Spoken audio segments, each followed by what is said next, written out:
ketemu lagi dengan Miss di ibadah Moon Sunday School. Nah, sebelum kita memulai ibadah kita hari ini, semuanya yuk kita sama-sama berdoa. 5, 5, 10. Tuhan Yesus yang baik, terima kasih Tuhan sampai hari ini masih memberkati kami semua. Tuhan, hari ini kami akan memulai ibadah kami. Tuhan berkati dari awal hingga akhir. Dalam nama Tuhan Yesus kami sudah berdoa. Amin. Nah teman-teman, apa kabarnya semua? Wah, semuanya sehat ya. Wah, hebat. Terus tadi pagi teman-teman sesudah bangun tidur ada berdoa nggak sama Tuhan? Ada. Wah, terus ada bilang thank you nggak karena sudah dikasih hari yang baru lagi? Oh, ada juga. Wah, kalau ada, oke, Miss akan undang teman-teman untuk bangkit berdiri. Kita mau nyanyi satu pujian. Bersyukurlah kepada Tuhan. Oke? Oke, yuk berdiri.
Teman-teman, selain Tuhan itu baik, Tuhan itu juga luar biasa. Selain itu, cintanya Tuhan tidak pernah berubah sekalipun. Dia akan tetap terus menyayangi teman-teman semua. Nah, sekarang kita mau angkat pujian lagi. Teman-teman masih berdiri ya. Oke, music.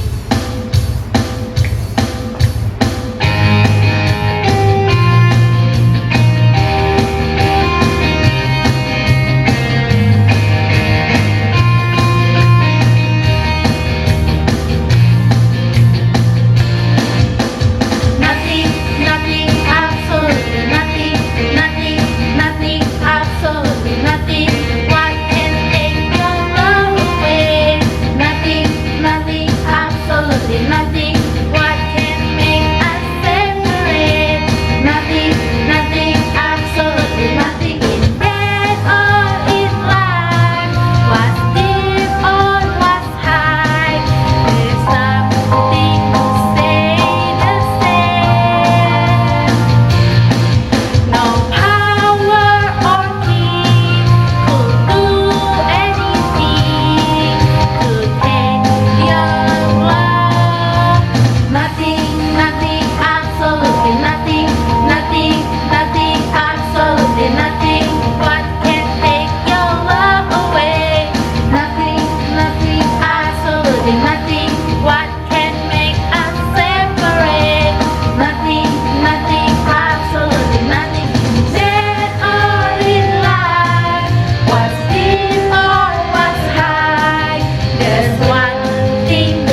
sebelum kita mendengarkan firman Tuhan, kita angkat satu pujian lagi ya teman-teman.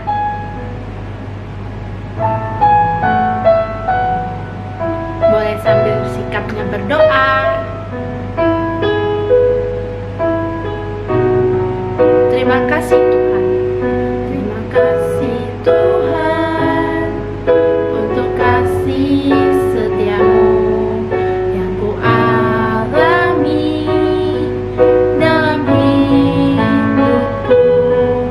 Terima kasih Yesus untuk kebaikanmu sepanjang hidupku. Terima kasih Yesusku buat anugerah yang kau beri, sebab hari ini Tuhan adakan syukur bagimu. Kita angkat pujian sekali lagi ya. Terima kasih Tuhan untuk kasih setiamu yang ku alami dalam hidupku. Terima kasih Yesus untuk kebaikanmu sepanjang hidupku. Terima kasih Yesusku buat anugerah yang kau beri, sebab hari ini Tuhan adakan syukur bagimu. Terima kasih Yesusku buat anugerah yang kau beri, sebab hari ini Tuhan adakan syukur bagimu. Selamat pagi adik-adik semua. Ketemu lagi sama Miss hari ini. Gimana kabarnya? Sehat? Sehat ya. Mari kita mendengarkan firman Tuhan hari ini. Mari kita berdoa. Buka tangannya, tutup matanya. Tuhan Yesus, terima kasih karena Engkau sudah menjaga kami sampai hari ini. Terima kasih atas kesehatan yang Kau berikan. Terima kasih atas makanan yang Kau sediakan untuk kami. Tuhan, sebentar lagi kami mau mendengarkan firman Tuhan. Ajarkan kami untuk duduk diam dan siapkan telinga kami, hati kami untuk mendengarkan firman Tuhan dengan baik. Hanya di dalam nama Tuhan Yesus kami berdoa dan mengucap syukur. Haleluya. Amin. Nah, hari ini Miss mau bercerita tentang Musa. Ada yang pernah dengar? Ada yang tahu nggak? Nggak tahu. Tahu? Musa adalah seorang bayi yang pernah dibuang di sungai, yang diambil sama putri Firaun. Udah ingat? Nah, Miss cerita ya. Pada suatu zaman, ada sebuah kerajaan Mesir yang dipimpin oleh Raja Firaun. Raja ini sangat takut dengan bangsa Israel yang tinggal di negerinya. Kenapa dia bisa takut ya? Karena bangsa Israel ini jumlahnya lebih banyak daripada bangsa Mesir itu sendiri. Karena jumlah bangsa Israel ini banyak, sehingga Raja Firaun takut. Takut apa? Kalau bangsa Israel ini memberontak, kan si Firaun orangnya lebih sedikit daripada Israel. Jadi dia takut kalah, ya kan? Sehingga Firaun memutuskan agar semua bayi pada saat itu yang lahir, khususnya bayi laki-laki, harus dibunuh. Dan laki-laki yang besarnya disuruh bekerja untuk Raja Firaun. Nah, suatu hari ada seorang ibu Israel yang bernama Miriam. Dia berhasil loh menyembunyikan bayinya. Bayinya ini dia sembunyikan, lalu dia taruh di sungai. Pada saat yang bersamaan ada putri Firaun yang sedang mandi.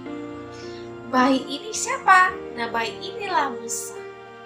Musa ini lalu diambil sama putri Firaun yang sedang mandi, lalu diangkat menjadi anak. Putri Firaun yang melihat bayi ini lucu ya, jadi dia senang, dia suka, dia bawa pulang ke istana, dia angkat menjadi anak. Tinggallah Musa di dalam istana Mesir dengan nyaman. Lalu dia tumbuh besar menjadi seorang pangeran yang tampan, yang gagah, yang pandai. Suatu ketika dia tahu bahwa dia bukan bangsa Mesir, tapi dia bangsa Israel. Dan suatu ketika dia jalan-jalan keluar, dia lihat bangsa Israel dipukul sama tentara Mesir. Dia menjadi marah dan dia membunuh si tentara Mesir ini. Waduh, dia membunuh tentara Mesir ya, padahal dia dipelihara sama orang Mesir. Dia ketakutan. Nah, saat dia takut ini, dia akhirnya lari jauh dari Mesir. Dia bersembunyi di negeri India. Di sana dia menjadi seorang pengembala domba, gitu ya. Dia di sana hidup mengembalakan domba dengan tenang. Suatu hari Tuhan kan mendengar doa-doa bangsa Israel. Bangsa Israel ini terus berdoa bahwa dia tersiksa tinggal di Mesir. Tiap hari kita dicambuk, tidak boleh istirahat, harus bekerja keras, memanggul batu-batu gitu ya. Akhirnya Tuhan mendengar doa mereka dan mendatangi si Musa dan berkata kepada Musa, Musa, kembalilah ke Mesir dan bebaskan bangsa Israel. Datangi Raja Firaun. Si Musa yang mendengar perintah Tuhan ini, dia menjadi taat. Dia tetap taat sama Tuhan. Akhirnya dia bersama dengan kakaknya si Harun ini pergi ke Mesir dan mendatangi si Raja Firaun. Ketika dia mendatangi Raja Firaun, dia berkata kepada si Raja, Raja Firaun, Tuhan mendatangkan perintah kepadaku. Dia berkata bahwa kamu harus membebaskan bangsa Israel agar keluar dari negeri Mesir. Wah, si Firaun ini yang mendengar dia marah ya. Apa? Siapa Tuhanmu? Saya tidak kenal. Ya, kurang lebih kata-katanya. Saya tidak kenal. Bangsa Israel tidak boleh keluar. Dia tetap bekerja untuk saya. Mereka adalah budak saya dan mereka tetap harus bekerja untuk saya. Lalu si Musa dan Harun ini berkata, kamu tetap harus membebaskan mereka. Kalau tidak, Tuhan akan menghukum kamu.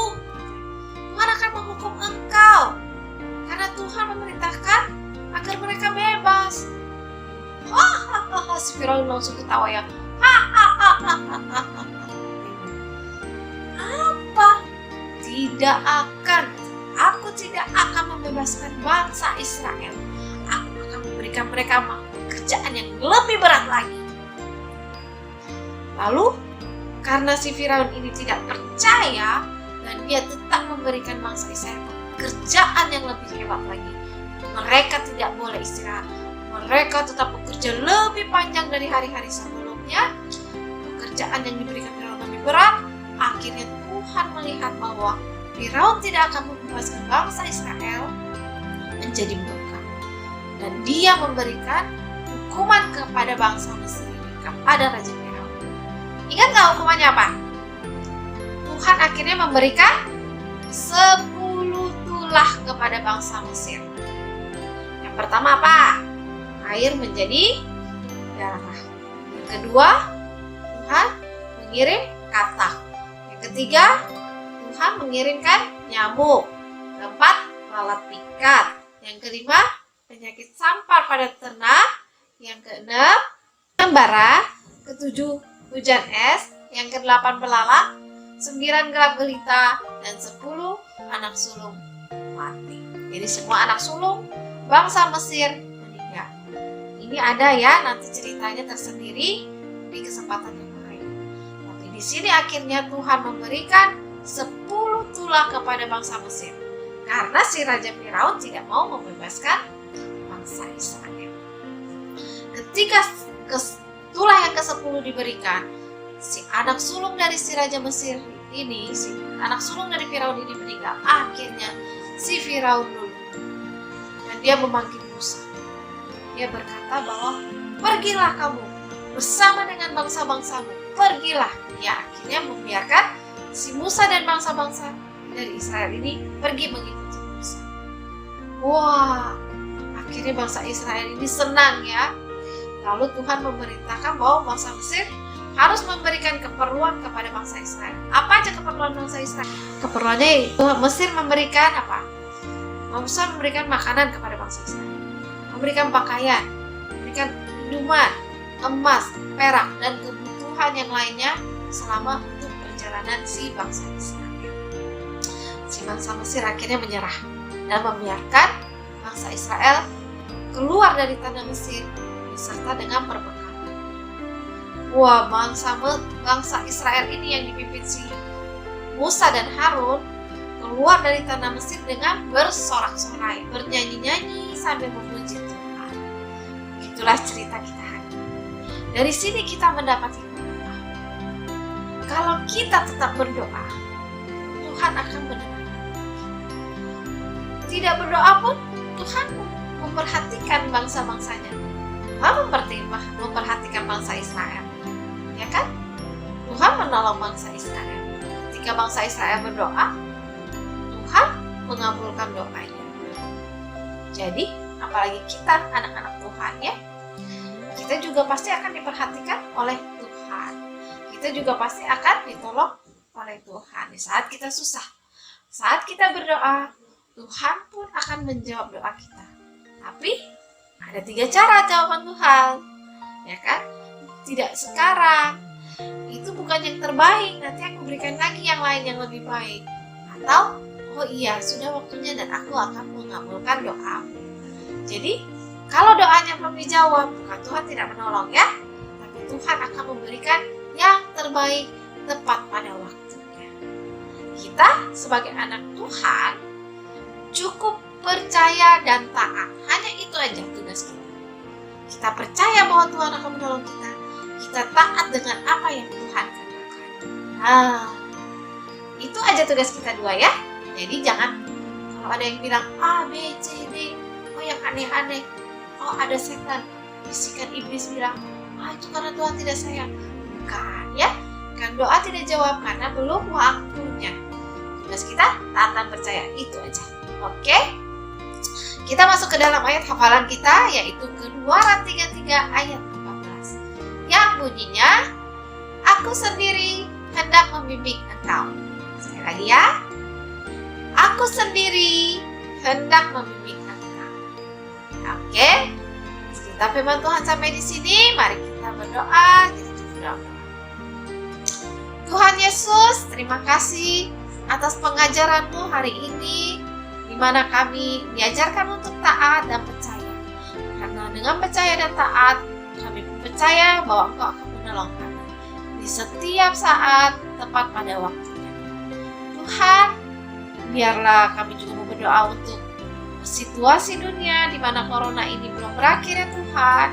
Kiranya Tuhan membantu dunia ini, kami semua anak-anak Tuhan, agar lepas dari corona, agar terhindar dari pesakit penyakit di mana yang sedang ganas ini. Tutup muka setiap dari kami ya Tuhan, berikan kami kesehatan yang baik, berikan kami kepandaian dalam mengatasi setiap situasi. Kami serahkan kegiatan kami juga ke dalam selanjutnya ke dalam tangan Tuhan. Hanya di dalam nama Tuhan Yesus kami berdoa dan mengucap syukur. Haleluya, amin. Sampai di sini, dadah.